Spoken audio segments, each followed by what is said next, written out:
Hello amigos, my name is Jatin and welcome to my channel TECHYRATORS. This is our next video on RHCSA preparation series, and our today's topic is configuration of NTP client in your machine. In this video I'll show you how to configure NTP client in your machine. So without wasting any time, let's get started with this video now.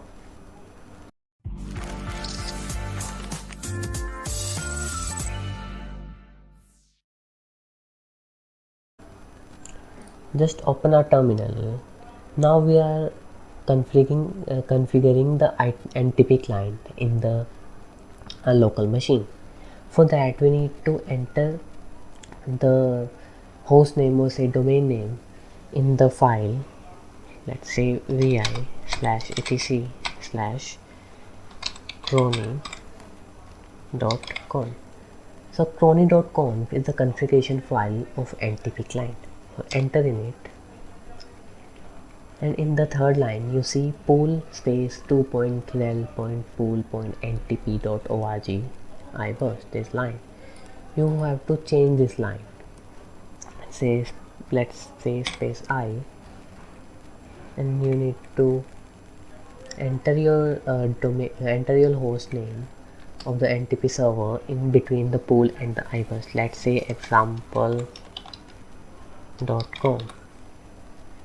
Here you have to enter this. I'm not saving this as I didn't configure the NTP server. So quit, enter, and after entering this file, after entering your host name in that particular file, you need to restart your services. Let's say service systemctl restart crony dot,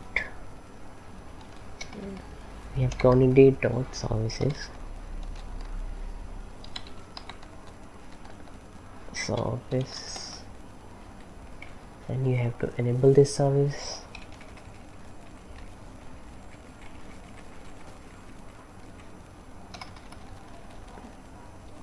Enable,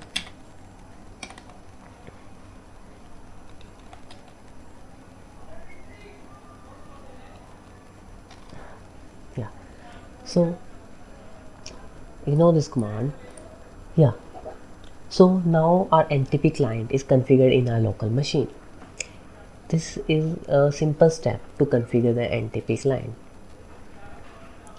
and you can check with the history that we have just entered a single line in the crony.conf, or we need to replace a host name with the current host name in the crony.conf file,